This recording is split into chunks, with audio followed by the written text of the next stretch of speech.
especially nowadays, politics are seeming to be the most important thing, that they need to be involved in everything. Every aspect of your life has to be political.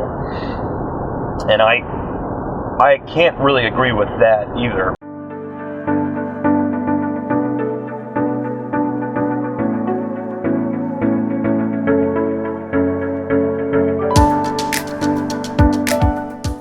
Welcome to Contentious Talks, a weekly podcast where we talk to influencers, celebrities, politicians, and everyday people to show that we all have differing opinions, and that's a great thing. I'm your host, Ryan Malinowski, and today we're talking with Brad Fleisher. Hey, Brad, how you doing? I'm all right. How are you doing? I'm doing well. Thanks for being on the podcast. Yeah, thanks for having me. You're welcome. So, tell me a little bit about yourself. Well, let's see. I was born and raised in New Jersey. Get out of the car. Yeah, I know. I would tell myself that too if I was just learning that. I hate that state. Yeah, born and raised there. I lived there until I was old enough to not live there, and moved out quickly afterward. Let's see. I went to Messiah College for a year, and ironically started doing drugs while I was there. It's a good college for that, actually. Apparently so, yeah. I learned quite a bit about it while I was there. Obviously, I failed miserably because of drug use, and then stayed in that lifestyle out here, kind of homeless, for 2.5 years. And I'm giving you like the short version, which is fine. And then the Lord brought me quickly out of that. Jesus brought me quickly out of that, and miraculously sobered me up when I was high on mushrooms, of all things. And I remember hearing His voice, and then in an instant I was immediately fine. Like I wasn't hallucinating anymore. It was just boom, done. And that's when I started going to the Brethren in Christ Church, McVick, and started turning my life back around. That was, let's see, I was 18 when I started, so 18, 19, 20. That was like shortly after my 21st birthday is when all that stuff happened, and I was brought out of drug use.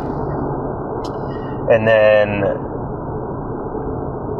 I started turning my life around, had a girlfriend at the time, broke up with her, met my wife. We dated for a little while. We broke up. We actually broke up a couple of times before we were married, which is kind of funny. But then we eventually got married, because I knew when we met that we were supposed to get married. She just didn't get that memo until like a year later. Okay. So we finally got married, and that was 11 years ago, this past 8th of August. So that's how long. Cool. Yep. And congratulations. Thanks. In the time, we've had 4 kids. My oldest is 8, and then the next one is 6. And the last time we had kids, the hospital apparently had a 2-for-1 special, and so we had 2 kids that time. We had twins, and they're 3 years old. They'll be 4 in November. Early on in our marriage, we moved to Oklahoma for 2 years so that I could go to Bible school, which I went to Rhema Bible Training Center, and that was a really awesome time. We led a drug and alcohol ministry while we were down there, and had people delivered from the same thing I was delivered from, and a lot of other things. And we ministered to people who had like boundary issues and relational issues and stuff, and that was really, really good, solid, like faith foundational work that we did down there. And then we moved back up here to start our family, and we've been pretty much living here ever since. Cool. Yeah. So let's rewind a minute. You start your life out in New Jersey. Yes. Did I do that pretty well? Yeah. No, not at all. But that's okay. So you grew up in New Jersey. Talk to me about that. What was that like? I grew up in a suburb of New York City. I could probably, if I was playing golf and I was a professional, I could probably hit a golf ball to the river that separated New Jersey from New York after hitting it a few times. It was about a 25-minute ride on a train into the city. Which is the best way to get into the Yes, city. absolutely. You don't ever want to drive there. God help you if you drive to that city. I always drive to like Trenton or something like that. Yeah. To pick up the train. Yeah, So. and actually a train station was right in my town. Oh, cool. Denellen, New Jersey is where I'm from. And growing up in that town, it was kind of a rough neighborhood. It was right beside one of the roughest neighborhoods in my area. And so a lot of the time I would see like gangs and stuff kind of hanging out in the street. It probably wasn't as bad as it was as like things are today, but it was still like, you know, my parents would always tell me try not to be out too late. And I mean, these were the days where you would say, hey, I'm going to play, and your parents would say, all right, just be back by dinner, you know. Right. And if you're not back by dinner, then, you know. They assumed you were dead. Yeah. They assumed you dead. And they just created a new offspring and forgot about it. Yeah, exactly. So you try not to... That just doesn't happen anymore. No, it doesn't. Not like that. My parents were divorced when I was 8. Okay. And so my dad didn't live too far away, which was nice, but we lived with Mom, and my dad had visitation rights. Okay. And so I think that created kind of a weird...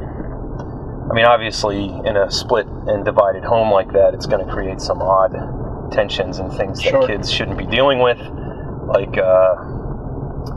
splitting loyalty and anything like that.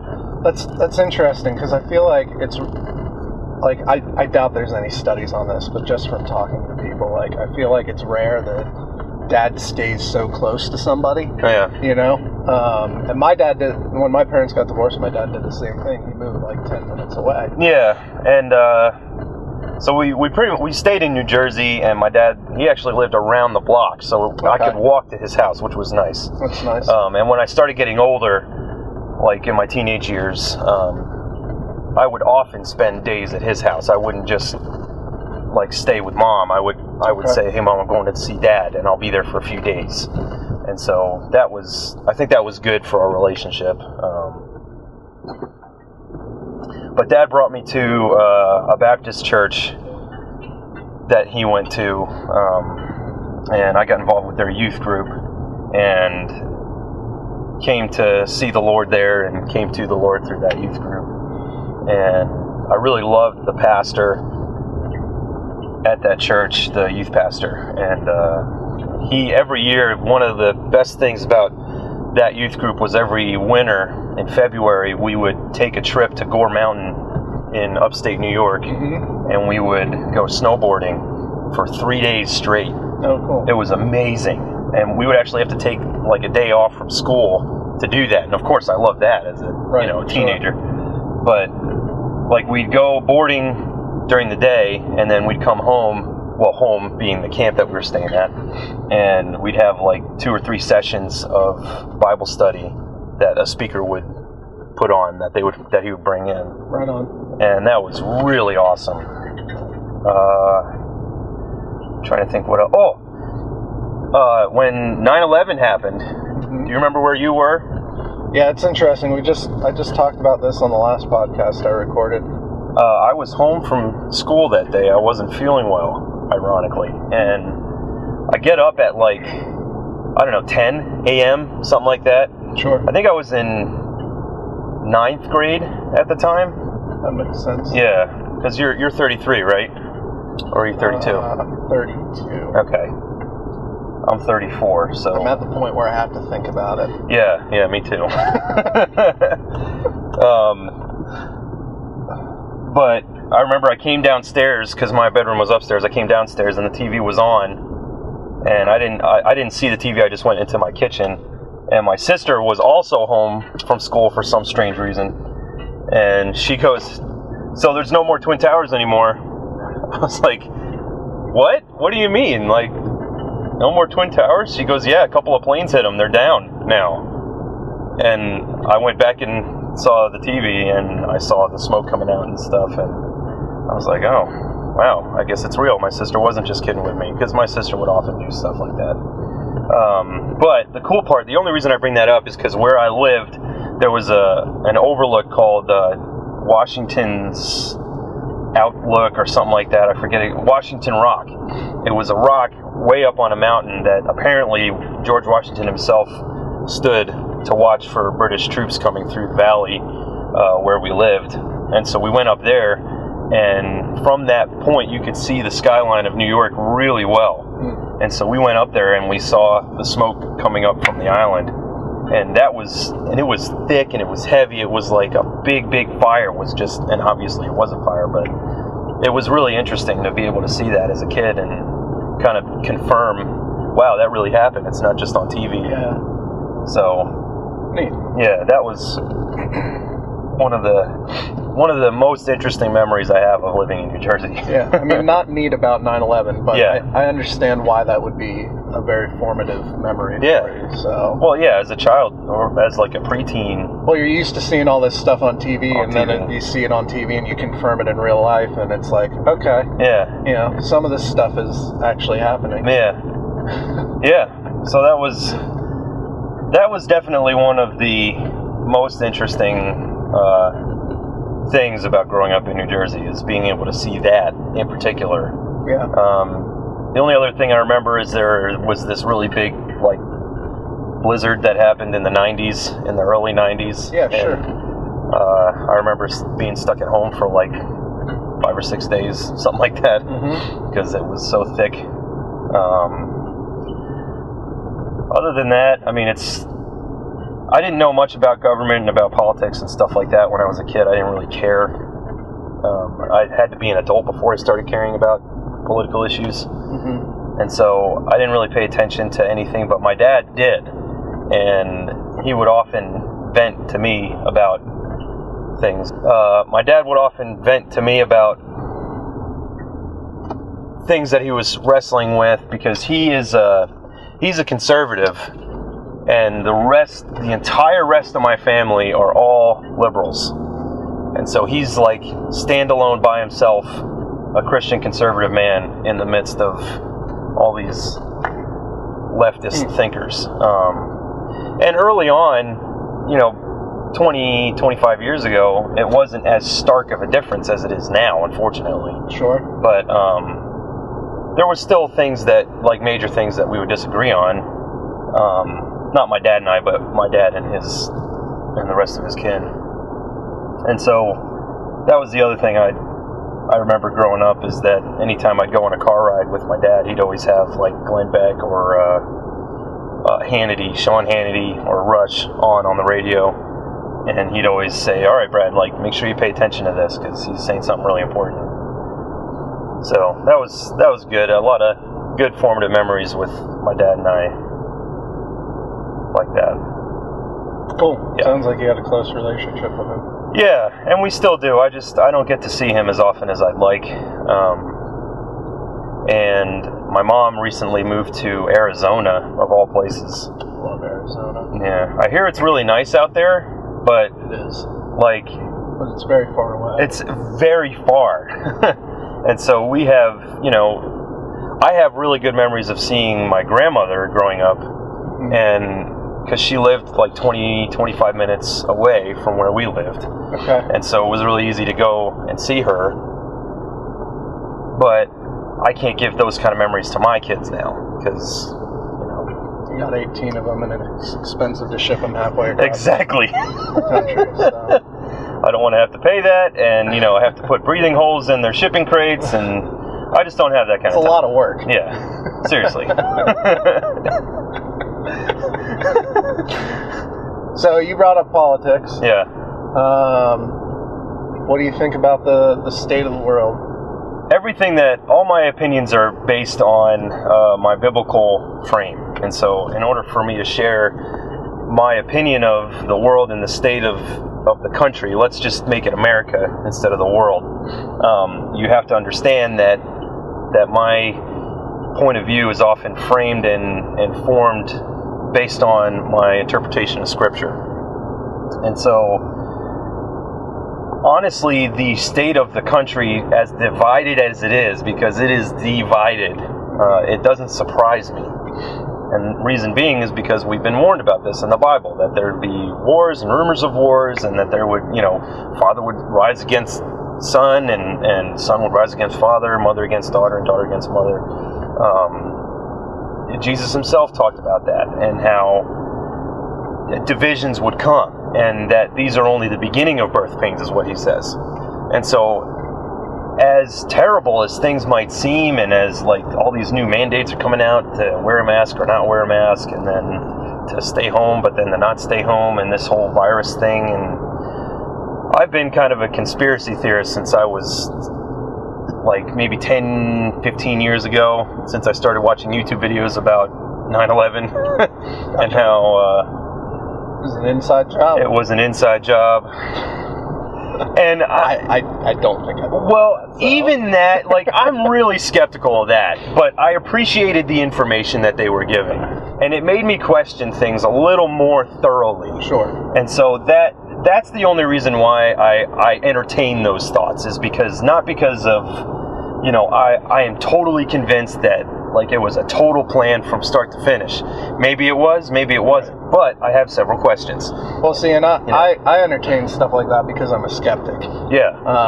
And then I take all the information in, and I output whatever, I let it affect what I already believed or not. All that to say that everybody's being all surprised with what 2020 has brought us. I'm not necessarily surprised as much as I am excited to see what's going to continue to happen, and what's the word I'm looking for? Not anticipate, but maybe it is anticipate. Anticipate with eagerness what else is going to happen because of all the crap that has happened so far. Sounds pretty morbid, Brad. Sure, it sounds morbid, and when people die, when a lot of people die, that's terrible. Yeah, please don't misunderstand me there. What isn't terrible is that this is a sign of the time, and that Jesus himself told us that when you see all these things, you should be anticipating that the end is coming, because this is the season. It's marking the season of the end. So what you're saying is, from your faith-based perspective, there's a level of excitement, a level of anticipation, because you're seeing that, you're hopeful that Jesus will be coming back soon. Yeah. It's a little less morbid. Yeah. That's the best way to put it. So thank you. Yeah, thank you for clarifying it. Let's talk about the election. Okay. Run down from your perspective, I guess, the pros and cons of both major players at this point. Okay, let's set aside pro-life versus pro-choice, gun rights versus non-gun rights. Let's set all that aside, right? Okay. I'm trying to think about religious freedom versus non-religious freedom. It seems under Trump, he seems to be encouraging religious freedom and practice of religion. Not only that, but he seems to have done a lot as far as advancement of like racial issues and things like that. Whereas it seems that Biden and his team, they are seeking to pursue not necessarily specific policies as much as they're trying to convince everyone that they're for them. And so all these fringe groups that claim to be fringe, they're like, yeah, we're for you, so vote for us. I don't really see much in the ways of policy on the Biden team, as much as I've seen through the Trump team. But that may be because I've been following Trump a little more than Biden, and so that might be my unfortunate bias in that situation. But just even from what I saw, like in the DNC versus the RNC, the excitement that I see of the diversity of people that came and spoke at the Republican National Convention, it was much more diverse, and they had much more passionate things to say, and they were much more encouraging about the country of America versus Biden, who seemed like he was trying to attack Trump the whole time, which was odd. Like, talk about your policy, talk about why I should be excited to vote for you, not why I shouldn't be excited to vote for the other guy. And sure, both parties do that. And there are things that I haven't disagreed with Trump about, like when he started going after the bump stocks on assault weapons, I was like, well, what are you doing that for? There's no reason for you to be doing that, you know? And some of the things he says, they don't necessarily jive with what my Christian beliefs say and hold to. And so I'm not just saying I'm a full-on Trump supporter, because like you, I'm a skeptic, and so any decision that a politician makes, I feel like I have to ask a few questions before I'm like, okay, I'm all right with that. So what's the biggest thing that concerns you about, you know, another 4 years of Trump? It has to be pointed to the media and the constant attention that they give to everything negative about the guy. And so I try to take anything that like CNN or MSNBC says with a grain of salt, because they have been caught in lies time after time after time after time. I mean, and so is Fox News, and so is everybody else. But the biggest con, I would say, is like the division might get worse in the country.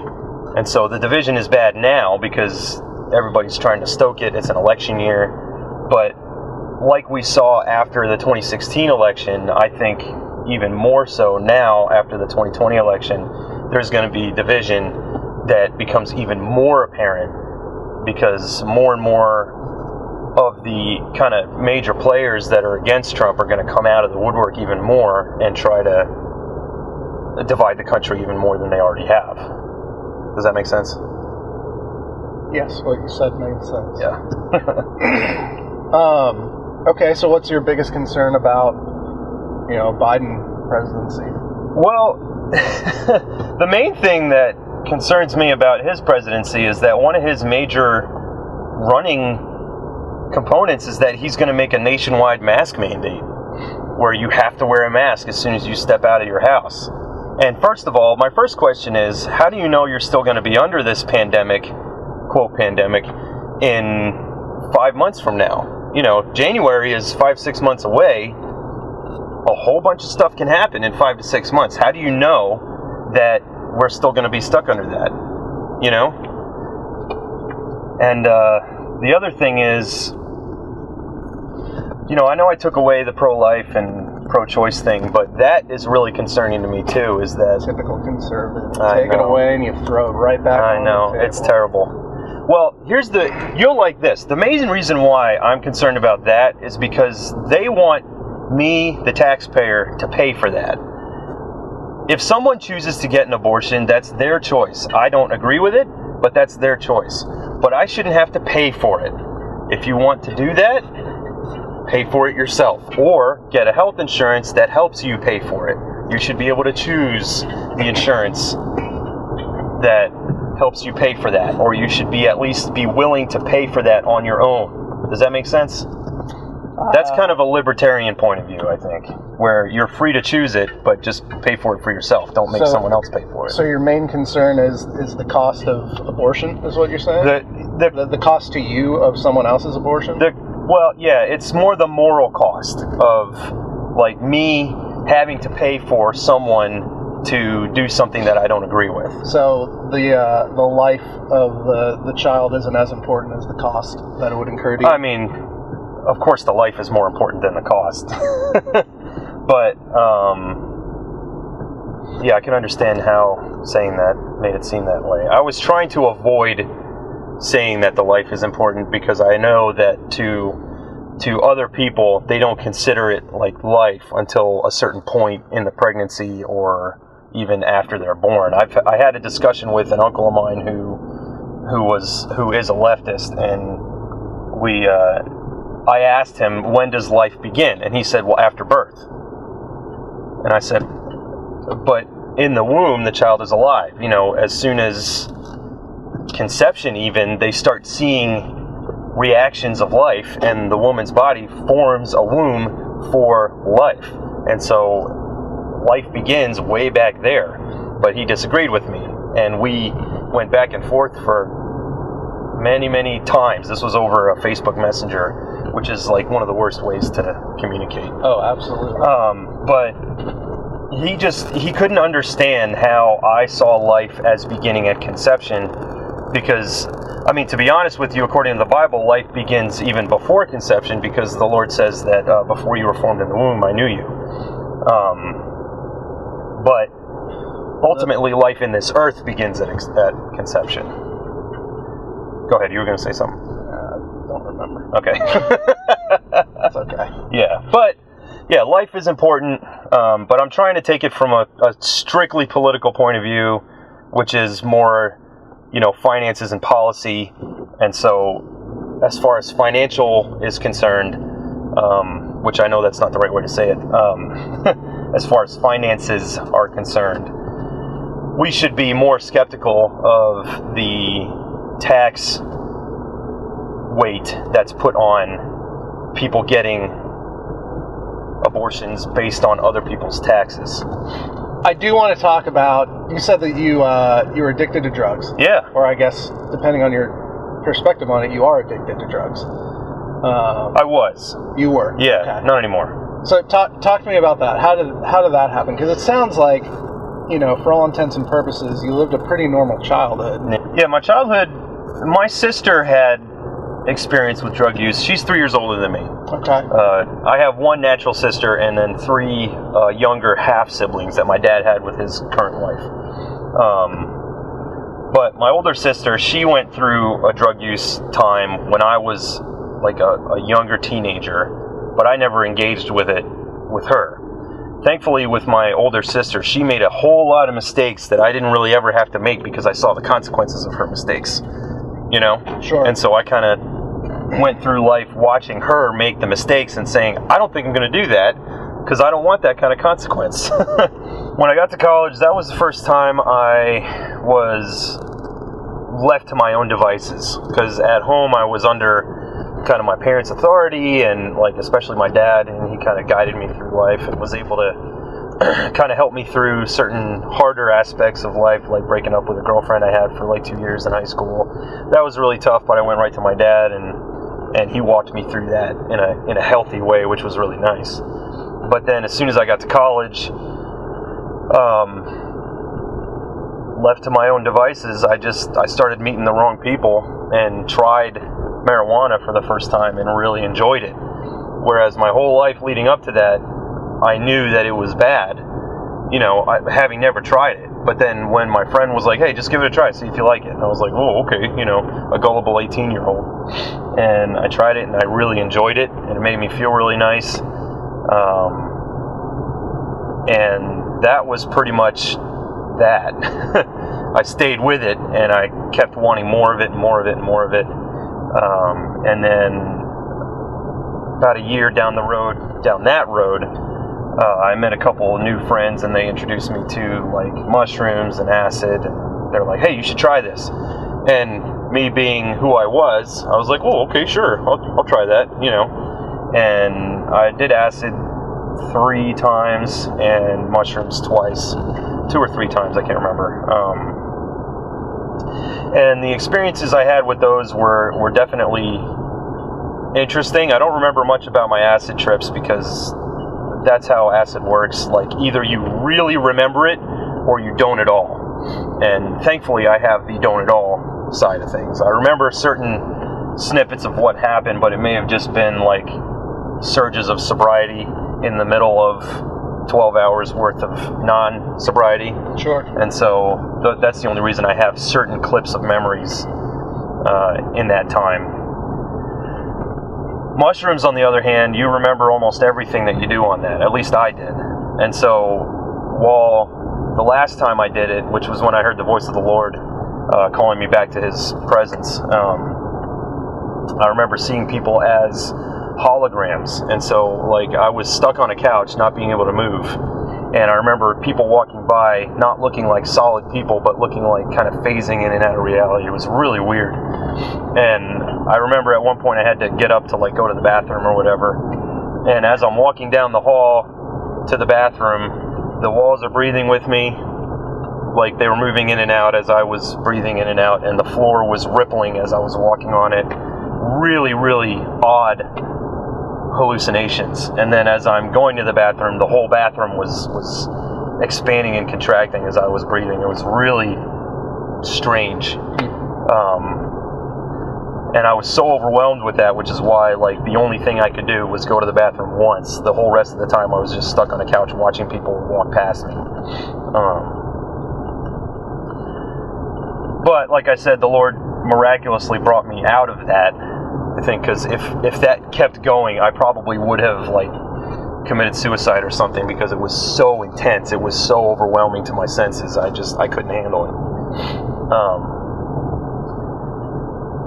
So yeah, that was my experience with drug use. Basically, I was a big pothead, and so for 2.5 years, I did that almost every day. And I often think all the money that I would have saved had I not spent money on that, I probably could have a Harley Davidson motorcycle paid for in cash today. So, were you homeless during that time, or? Yeah, I went in and out of homelessness during that time.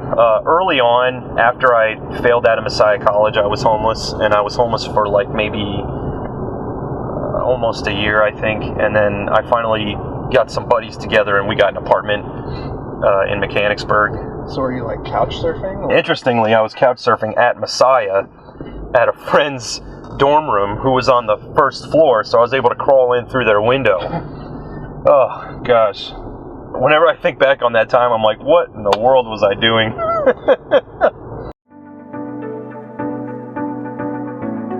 Do you have something to say? Then consider being on the show. Go to contentioustalks.com/guest and apply today. That's contentioustalks.com/guest to apply. Now back to the show. All right, Brad, thanks for sharing all that, giving us your story a little bit, and talking to us about those things. Yeah, man. What we're going to do next is everybody's favorite part of the podcast. It's called the Tough 12. All right? It's 12 questions, 3 different categories, 4 questions each category. The categories are politics, philosophy, and personal and religion questions. All right? Gotcha. So, let's start with politics. First question in politics: what is a fair society? I think my libertarian mindset would come out there. A fair society would be everybody is free to practice religion or non-religion as they see fit, unless it poses a threat to other people. In which case, then you're not free to practice that if you plan on killing a bunch of people. A free society, or wait, how is it worded? Fair society. I personally think that taxation is theft, and I think I might be in good company there. At least not all. Maybe income tax is the theft, but I digress there. Fair society would be that everyone is free to practice how they feel they should be practicing their life. And so early America would be, I think, a fair society where they came here with the idea, let's create a whole new thing where we can live the way we choose to live. We can live as we see fit. We can provide for our own families. We can be in community with one another. But then we can't decide, I like my community more, so I'm going to impose that onto you, and I'm going to force that onto you. I don't think that's fair. So if a certain community wants slavery, bring it on back, is what you're saying. Well, no. See, my fairness says if you seek to impose your will on someone else, that's not okay, right? And so if you want slavery, that's imposing your will onto someone else. And I don't think that's fair. So, how then was it better in early America? Well, without the slavery part, let's both agree that slavery was terrible and is terrible. So take away women's right to vote and own property. Well, but see, again, that is imposing someone else's will on another person. You have to take that, and that's a real loose interpretation, because honestly, I've never really thought of that. Like, what would be fair? Obviously, I think Jesus has it the best way of what a fair society is. Like, give to Caesar what is Caesar's, give to God what is God's. Serving the Lord and being led by the Spirit.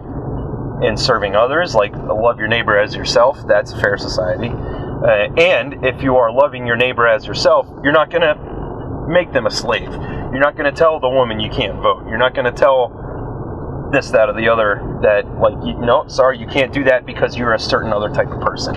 I'm a little better than you. Loving your neighbor as yourself doesn't say that. Sure. So I think that's probably the best way to interpret that, at least in my point of view. Awesome. What is the number one issue facing society? I think the number one issue that's facing society is absence of dads, fathers, like men who rise up and say, I'm not going to leave my children. Even if the dad isn't married to the mom, they still create a core family unit. And the child knows, this is my dad and I can count on him being here. Versus, I know my dad, but he hates me. Or I know my dad and he doesn't want me around.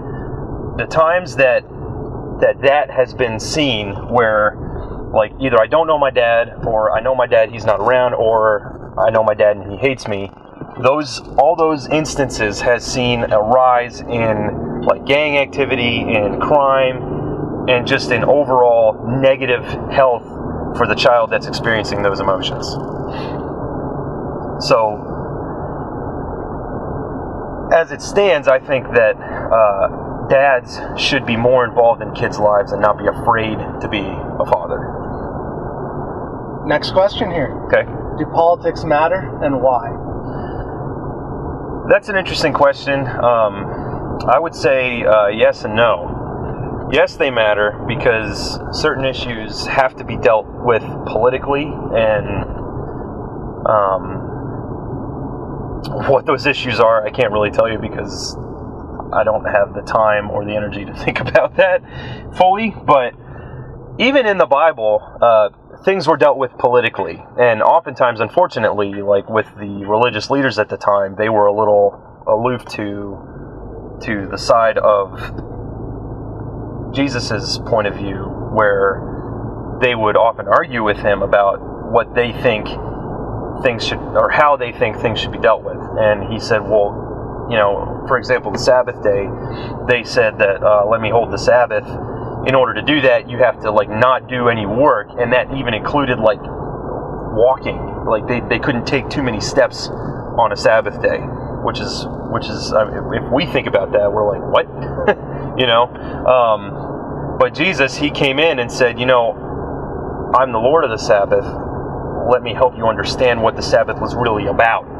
And so he took their political ideologies and kind of flipped it upside down and said, actually, it's not necessarily a political thing, it's more of a philosophical thing. And so that might be touching on why politics aren't as important as maybe they are inherently seeming to be. Especially nowadays, politics are seeming to be the most important thing, that they need to be involved in everything. Every aspect of your life has to be political. And I can't really agree with that either, because politics should not be involved in where I send my kids to school, or what church I go to, or smaller decisions like grocery store shopping and things like that. It shouldn't be involved that heavily. Awesome. So, last question here in politics: what role should government play? Well, I'm of the thought that the less government, the better. And so if government kind of leaves you alone as much as possible, I feel like that's a good thing. But the role that government should play is more on the ground of localized government. As far as federal government is concerned, maybe they're just checks and balances for what the localized government is doing. But then the localized government is more open forum ideas and stuff like that. I don't think I'm really answering the question, though. I mean, you're saying that government should be more on a local level? Yeah, they should be, not necessarily to control how someone decides to live their life, but maybe as, like, a way for someone to check, like, to be sure, like a checks and balances system, maybe. Saying, like, hey, I have this idea for maybe a business or something like that, and they can check with their local government saying, this doesn't, back to my previous point, which is this doesn't impose my will onto someone else, right? This doesn't make someone else subservient to me, at least on an unwilling basis. Whereas, if you have an employee, that's on a willing basis. You believe that the local government should be the most important part of government structure because it affects you more than anything else. Okay. I think I could agree with that. Cool. Yeah. Well, that's politics, one category down. Okay. I'm wiping the sweat from my brow. Next category is philosophy. First question in philosophy, what is truth? Oftentimes I've heard truth as being defined as relative, and unfortunately it is not. Truth is what stands for absolute scrutiny. And so if you say something that is absolutely true, it can withstand any form of scrutiny from any angle. And so let's just take a biblical example. The golden rule of love your neighbor as yourself, right? If we take that as truth, anytime from any angle that you look at that, that is always beneficial to all parties involved. Loving your neighbor as yourself.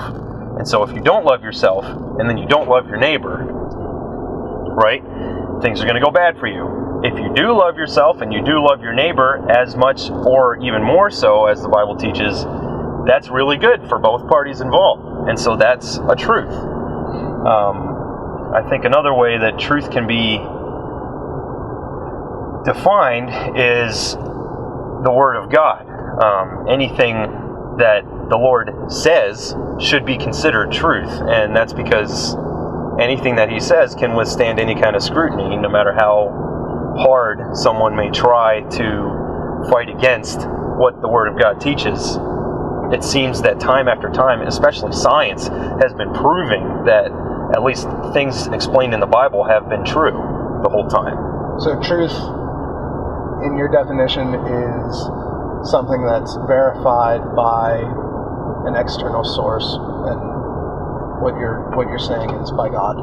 Well, yeah, it's both confirmed by an external source, but it's also intrinsically authoritative. So it carries a certain weight and authority about it too. So it's not just something that's flippantly taught, but it actually it can stand on its own two legs, as well as withstand a barrage of scrutiny as well.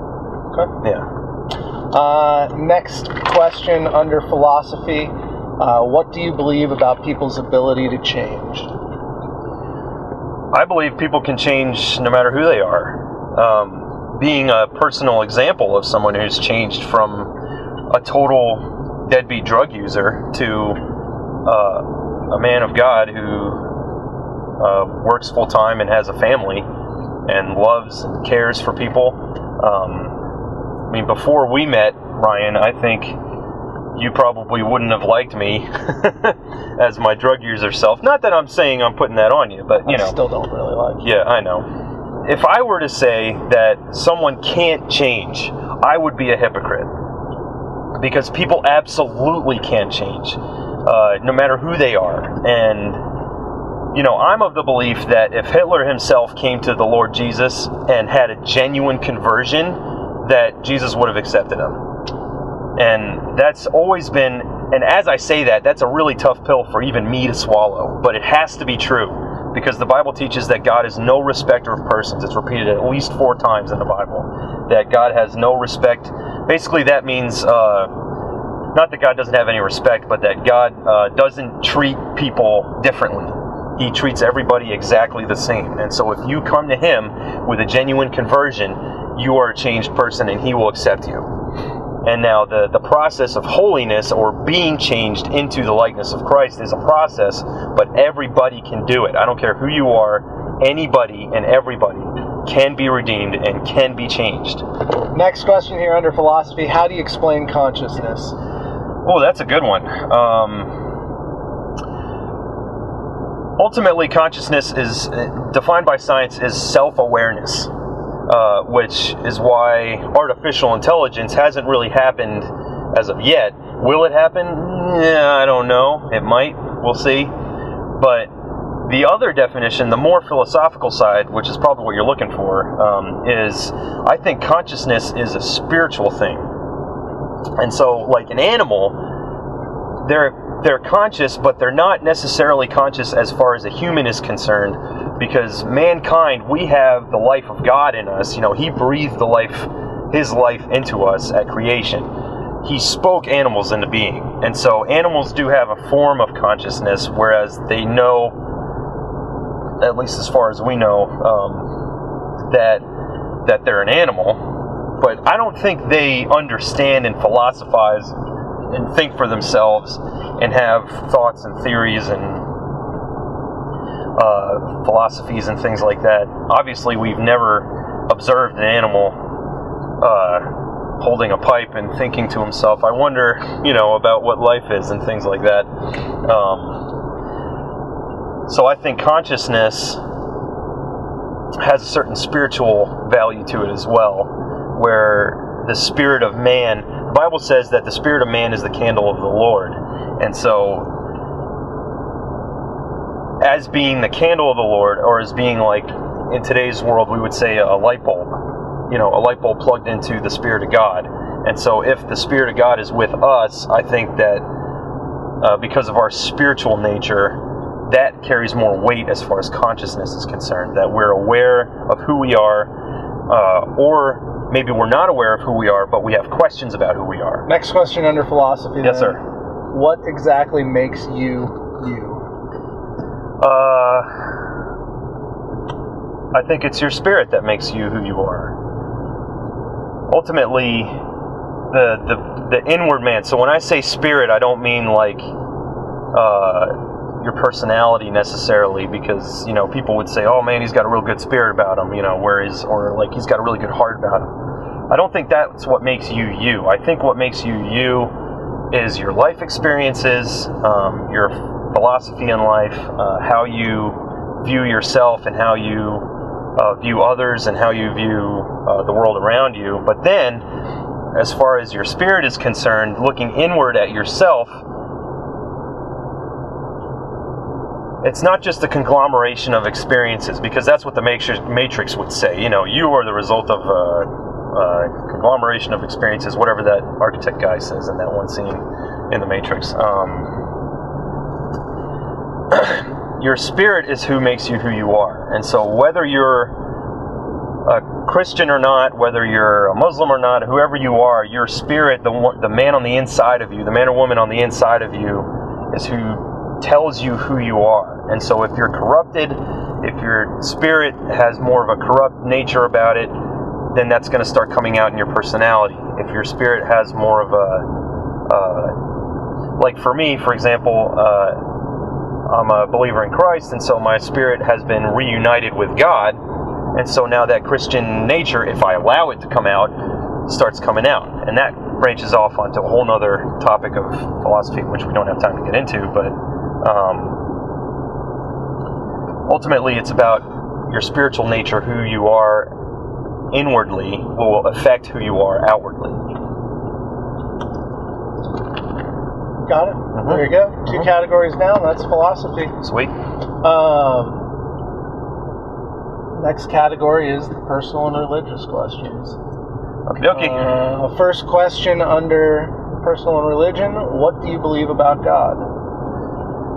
Well, in case you didn't know already, based on all I've said so far, I believe that God is the beginning, the end. He's been there from the beginning. He was there at the beginning, and He'll be there at the end, and He'll be there past the end. I believe what the Bible teaches about Him, that in the beginning God created the heavens and the earth. I believe that He sent His Son Jesus about 2,000 years ago, just over that, to die on a cross and redeem us back to Him. I believe that He is a greater being than we could possibly imagine, and that He is the reason why we're all here to begin with. He made us, and He planned a family, and so He made a family. Basically everything that the Bible teaches about who He is that's who I believe him to be. Right on. Yeah. What do you think happens after death? Well, two things can happen after death. Either you go to heaven or you go to hell. I believe that the spirit of mankind, the spirit of a man or a spirit of a woman, is eternal. And the reason I believe that is because of all the stories in the Bible about, like, let's say, for example, Lazarus. Is it Lazarus? I can't remember who it is, but it's this. Yeah, Jesus describes this story about a rich man and Lazarus dying, and the rich man went to a place of torment, it says, and then Lazarus was brought into Abraham's bosom. And so basically that means that the rich man went to hell, Lazarus was brought up to heaven. And it says that the rich man called out to Abraham from his place of torment and said, hey, send Lazarus down here so he can, dip his finger in water and touch my tongue with it because I'm in torment. So I think that our spirit lives on and endures past our death. And to be a little more practical about it, when my mother-in-law passed away 3 or 4 years ago, I can't remember. It'll be 4 years ago this next January. When she passed away, I remember being in the room, and I will swear this up and down that I saw her spirit leave her body. And the only reason I knew it was because, as at the time I had heard, when you're around someone who you know is going to die, try to be a little more open to something spiritual that might happen. And so I was like, all right, here I am with my mother-in-law, and I know that she's going to be passing away soon. So I started saying, Jesus, whatever you want me to see in this time, please let me see it. And it was a minute and a half before her heart stopped.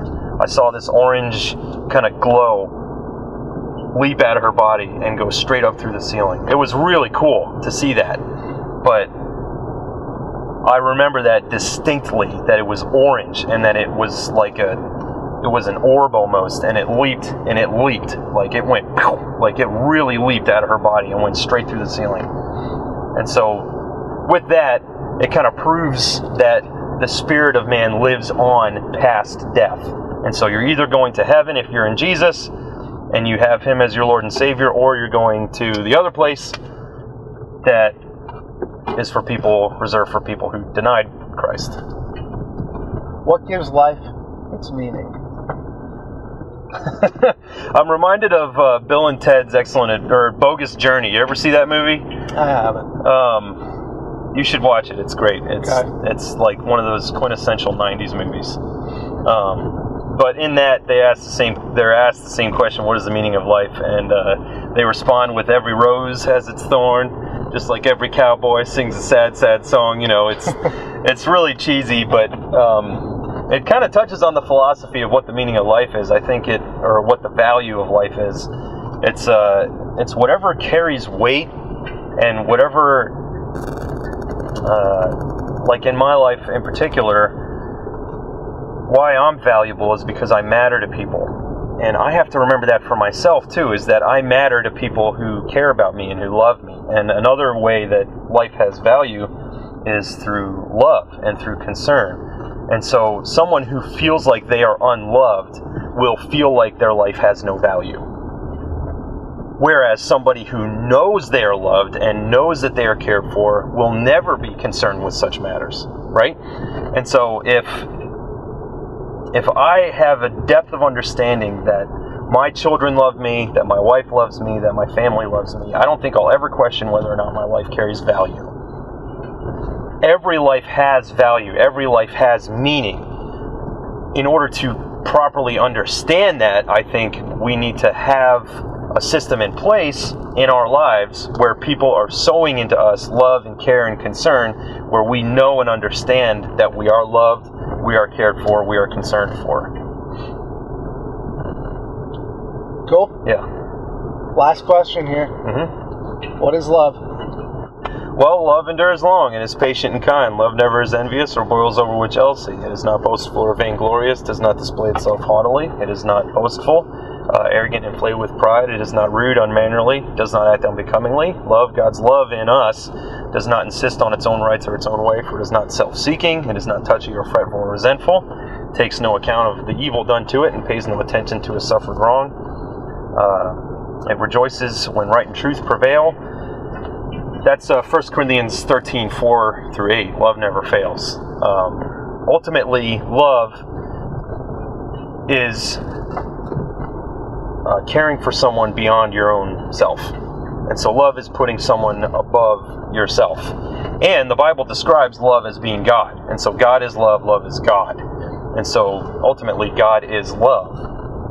And if you were to ask me what love is exactly, I would describe everything I just said, plus it is the nature of who God is. He is love, He is loving, and He cannot define Himself without love being a part of it. There you have it. You made it through the tough 12. Sweet.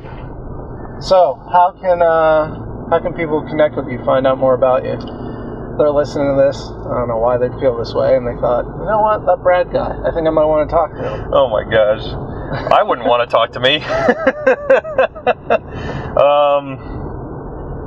Well, right now, the easiest way is to find me on Facebook, because I'm on that the most, I think. I have a YouTube channel that I don't really do a lot on right now, which I'd like to do a little more on. And I plan on doing a little more on soon. Without having notes in front of me, it's tough to just go off the cuff with things, which is funny. We talked about that earlier. But it's the best. That's my favorite situation. Yeah. Just going off the cuff. I know. Well, me too. I like having to think about things a little more critically in the moment instead of having time to think about it. But when I have time to think about things, I can really go deep with it. And so, find me on YouTube. It's Bradster Dadster. Find me on Facebook. It's obviously Brad Fleisher. I'm on Twitter too, but I don't do anything on Twitter. I'm also on Instagram, and I don't do anything on Instagram either. I'm not really a social media kind of guy. But if you're going to look for me, Facebook and YouTube are the two places to find me. Next week on Contentious Talks. Look, hindsight is 20/20. So I've made a lot of decisions in my life also that have led me to where I am that have been based on fear. Fear of rejection, fear of failure, and all, those things that we hear about often, but they controlled my life. That he's actually not seeing the full picture of what's happening in this country right now. Like 5 months ago, I moved away from Maryland, and one of the major factors was because I was actually scared for my life. As a Trump supporter, I can't, like New York, Portland, Seattle, all these bigger places where we see a lot of action. Mm-hmm. If you are a Trump supporter who is wearing any kind of Trump paraphernalia, you are a target. Not just a target for disagreement, you're a target for potentially murder. And then building a wall on the southern border. Absolutely. I'm Latino. Latinos here in America who make it to America want a wall. Okay? It's the ones that are here illegally. Sorry. It's the ones that are here illegally. Actually, you know what? I'll even say this. There are a lot of, I'll say a lot, but there are some Latinos that made it here illegally that want the wall. Because they understand that the wall is about security. It's not about hatred for a particular people group. It's about security. And that's why I want the wall. Thank you for listening to this week's episode of Contentious Talks. Did you like this episode? If so, consider sharing this podcast with your friends and family. To get notified about new episodes, please be sure to subscribe on iTunes, Spotify, YouTube, or wherever you listen to podcasts. If you want to connect more, like Contentious Talks on Facebook. To support Contentious Talks and for more content, consider joining the Contentious Collective for as little as $1 a month. To do so, visit contentioustalks.com today. Contentious Talks is produced, hosted, filmed, and edited by Ryan Malinowski. Contentious Talks, copyright 2021, all rights reserved.